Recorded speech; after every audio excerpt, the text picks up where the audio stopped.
Licenia Espinel y Washington Yepes comparten un diálogo con el invitado. En Punto Noticias hablamos de...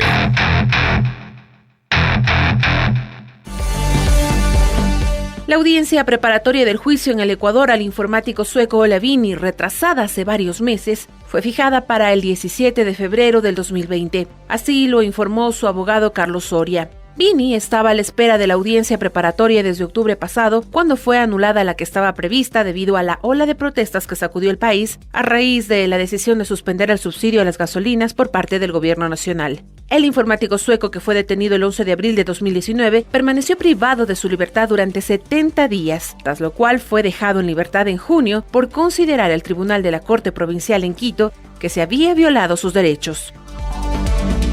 Ola Vini es acusado de delito de intromisión en servidores ecuatorianos, tipificado en el artículo 234 del Código Integral Penal por el supuesto acceso no consentido a un sistema informático o de telecomunicaciones.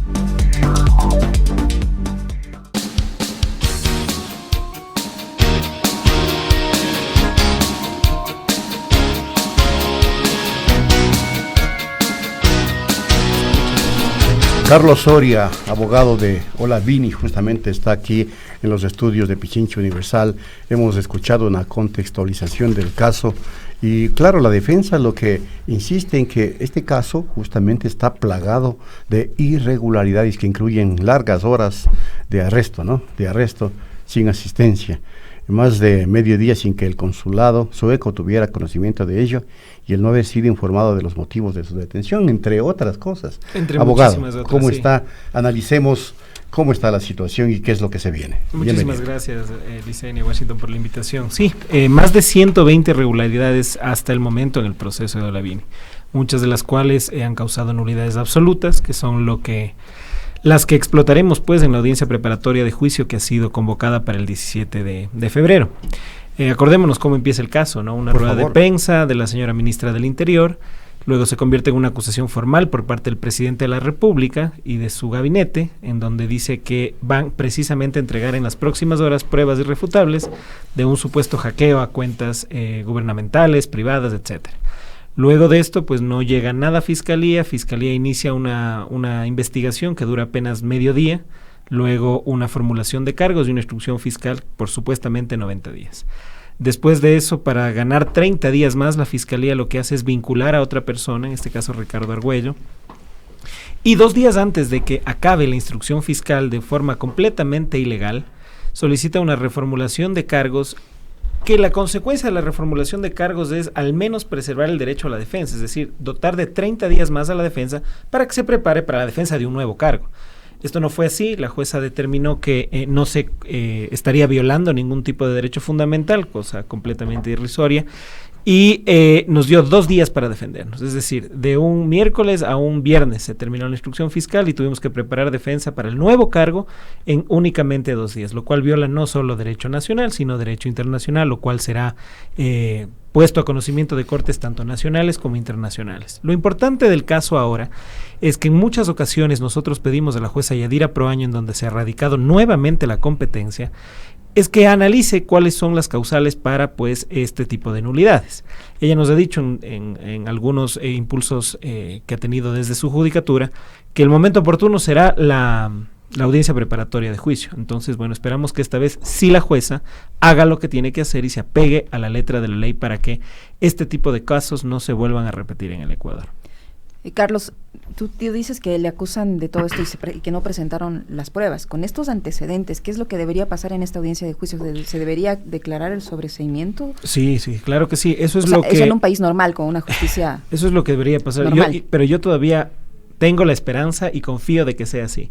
De que nuestros administradores de justicia por fin hagan un ejercicio jurisdiccional sin pensar sin tener presente cálculos políticos o presiones políticas que puedan llegarse a dar para que al fin se inaugure o se reinaugure en este país el Estado de Derecho que tanto nos hace falta en todas las actividades que hacemos los ecuatorianos. ¿Pero qué queda entonces? ¿Qué les queda a ustedes como defensa? Hay que esperar, evidentemente. Sí, claro. Pero, ¿y cómo se resarce si se quiere, todo el daño. En algún momento, si es que las cosas no se terminan y no se para con este circo que ha venido manchando no solo a la función judicial, sino al Ecuador como tal a nivel internacional. Acordémonos, son más de 100 instituciones, tanto nacionales como internacionales, que han determinado violaciones de los derechos fundamentales de OLA, entre esos Amnistía Internacional, muchas otras a nivel nacional asimismo, lo cual no es que apoyan la tesis de la defensa, han hecho un ejercicio crítico y jurídico del caso y se han dado cuenta que Olavini fue el primer perseguido político, como lo habíamos dicho, del encarcelamiento político del gobierno de Moreno. Y cuando ya lo logramos sacar gracias a un habeas corpus del equipo legal de Ola, no solo la consecuencia fue que él haya salido de la cárcel, que estuvo 70 días injustamente detenido, sino que se declaró en esa misma sentencia que las razones por las cuales se inició una investigación y se lo apresó fueron ilegales e ilegítimas. Es decir, todo, absolutamente todo lo que decía Fiscalía, Gobierno Nacional, quedó en entredicho por una sentencia judicial.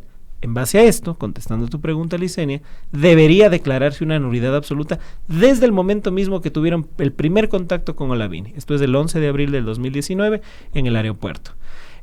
Las supuestas pruebas, acordémonos que el presidente de la República decía que el momento de su detención Olavini se encontraba hackeando, luego en los videos del aeropuerto, ya en la instrucción fiscal y por las declaraciones de los mismos policías aprensores, decían que Olavini lo que estaba haciendo era leyendo un libro, esperando en una fila para subirse a un avión.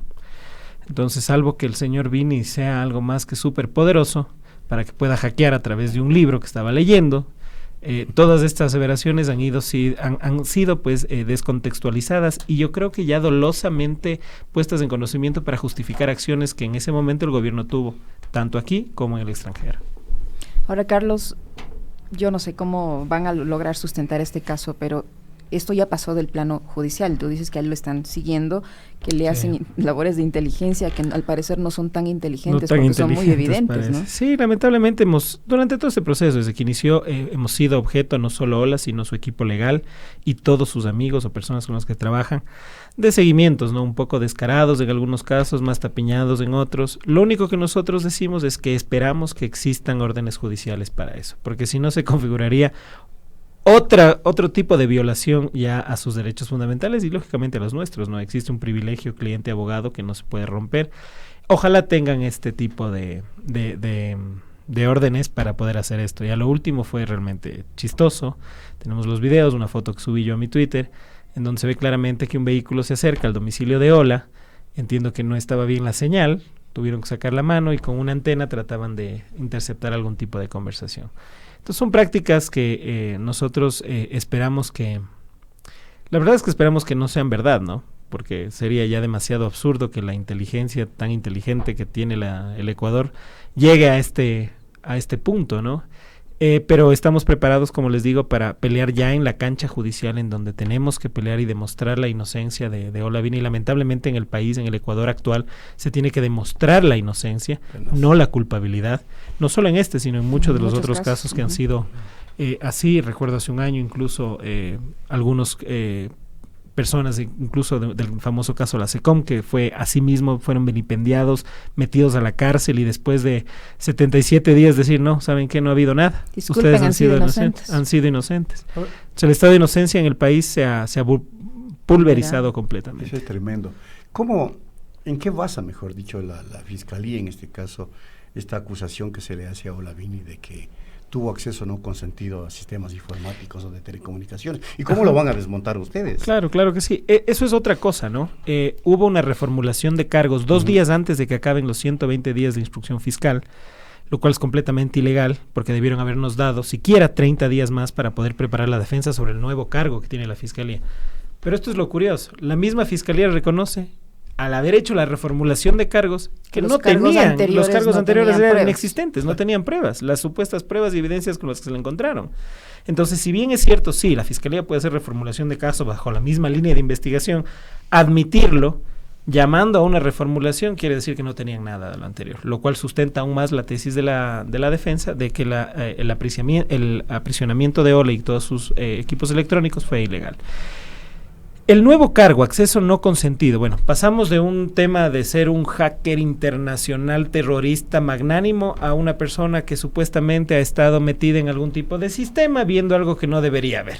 Ese es el nuevo cargo. Las penas son exactamente las mismas. 234 del COIP. En ese sentido ya no tiene ni siquiera ahí relevancia qué es lo que pasó antes, sino lo que tiene la Fiscalía a partir de la reformulación. Presentaron una fotografía supuesta de Ola que ha tomado a una computadora y que le ha enviado a Ricardo Argüello. Esto se explicó en su momento, incluso en estos micrófonos se tuvo la oportunidad de dar contexto a esto que fue completamente descontextualizado por parte del portal Cuatro Pelagatos, en donde se dio una información completamente diferente. Tuvimos la oportunidad, gracias a un medio independiente, de poderlo aclarar. Y esto era precisamente eso. Ola se dedica a todo lo que es seguridad en el Internet, a seguridad informática. Él reconoció que existía algún tipo de problema en la empresa pública la ecuatoriana más grande. ¿Cuál? CNT. Se dio cuenta que había una posible vulneración y puso en conocimiento de una persona que tenía un contrato con la CNT para que les avise. Oye, aquí mira, hay esto, ¿no? Avisarás, les tendrás cuidado. Y eso fue todo. Tomó la foto de un portal, es como cuando tú entras al banco. Llegas a la página del banco y luego, si es que tienes tu clave y tu acceso, entras. Si no tienes, no entras. O intentas entrar, entonces te dicen no puede entrar.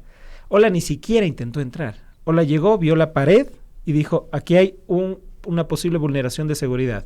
Avisó a un amigo que tenía un contrato con la CNT y eso fue todo. Esa es la prueba con la que la Fiscalía quiere llamar a juicio a Olavini. Ni siquiera existe en todos los informes periciales que ha pedido la misma Fiscalía, se establece que no se puede determinar si es que eso no es ingreso o no ingreso porque es un portal público, es decir, es una IP pública a la que él accedió, como cualquiera de nosotros podemos acceder. Es más, hice yo el ejercicio personalmente en alguna entrevista anterior. Entonces, tratar de justificar con eso un enjuiciamiento penal para tratar de llevar a cabo una condena por declaraciones políticas pone al Ecuador en evidencia como un país en donde se vulneran todos los derechos humanos de sus ciudadanos y en este caso de personas extranjeras. Y este caso de del contrato de arrendamiento de un espacio con Telconet. Sí, eso es, entiendo que una publicación del Diario Expreso, Marita Campaña. Sí. Sí, efectivamente, Ola, como creo que en la mitad de los ecuatorianos, tenemos un contrato con una empresa que se llama NetLife, sino que es el nombre comercial. Eso es Telconet. Claro. Todos tenemos yo tengo proveedor de internet. Proveedor de internet. Ola tenía un contrato de arrendamiento de un espacio físico para su servidor, aparte de servicios de internet, servicios de climatización, todo lo que necesita un profesional de su categoría para ejercer su profesión, para hacer sus actividades. Es como que a mí me quieran enjuiciar penalmente porque tengo un contrato con la librería Ceballos que me da libros jurídicos durante todos los meses. Es algo absurdo, me están tratando de inculpar por mi propia actividad económica, completamente legal, con contrato... un arrendamiento de $5,000. Sí, $5,000 entre todos los servicios, ¿no? Ya. El servicio de rack dedicado, el servicio de energía eléctrica, tienes dos tipos de energía eléctrica, cuando se va la energía entra uno y después entra otro, tienes el servicio de internet, etcétera. Algunos componentes que suman aproximadamente $4,700 mensuales, que no han sido pagados ahora ni ayer, sino desde que Ola contrató el servicio, creo que 3 años atrás.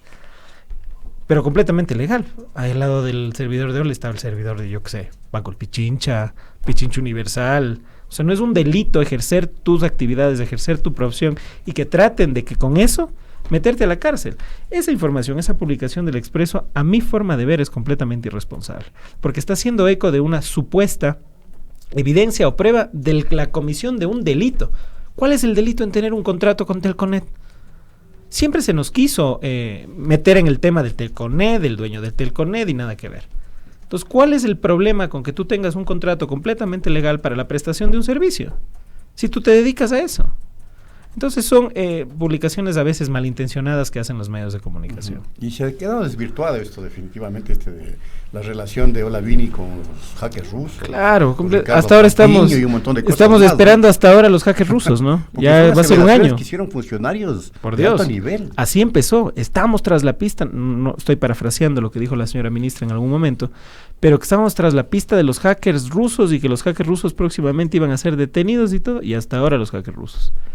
Después hablaban de que Ola era ruso, la orden de detención de Ola dice que es ruso. Así. Y detienen a un sueco.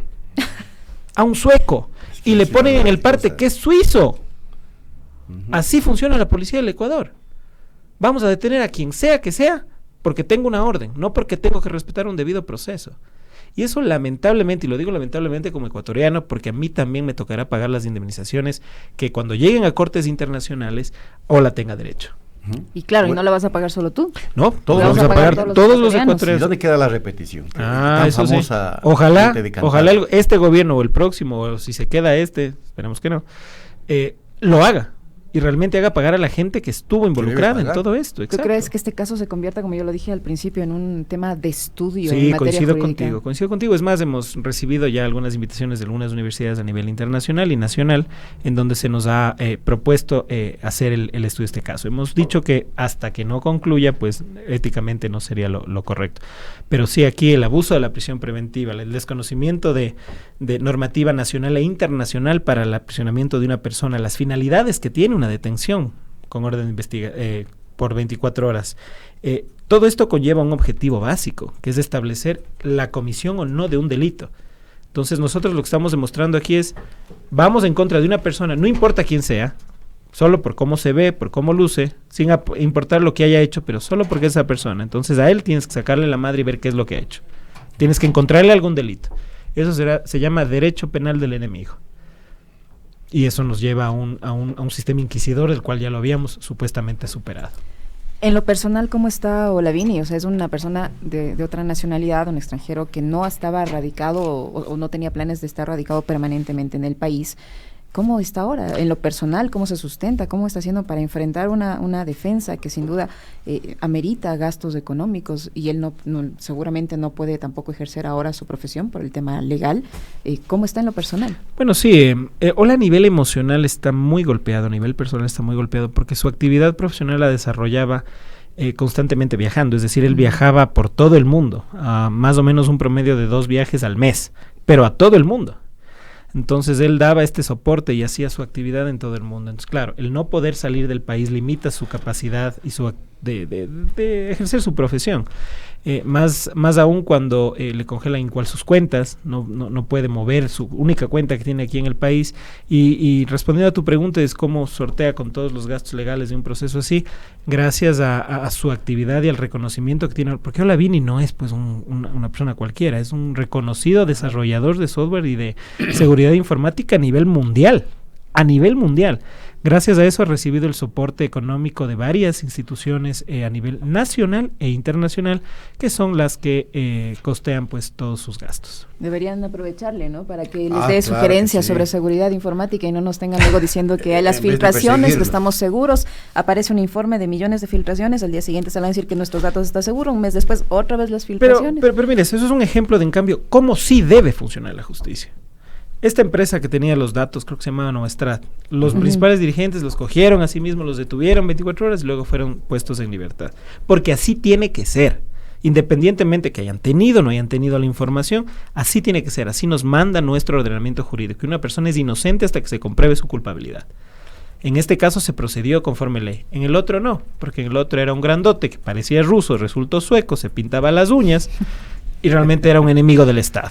Cosa que no ha sido así. Ahora, yo le conozco a Ola a nivel personal y gracias a este año que estoy trabajando con él. Es la persona más tranquila, más tierna y más inteligente que yo conozco. En la prisión se leyó a razón de un libro diario. Un libro diario. Sin luz además, porque no había luz en el CDP. En el CDP no hay nada. No hay nada. Bueno. Entonces esa es la persona que encarcelaron. Ahora, tú dices que es una persecución política. ¿De qué partido político es Olavini? Bueno, no tengo idea porque creo que no sé si él sea de algún partido político o de algún equipo de fútbol, no estoy seguro de eso todavía, pero no, en absoluto. O sea, se le trató de vincular con Correa, con Patiño. Con Assange. Con Assange, que sí es amigo de Assange, eso nunca lo hemos negado.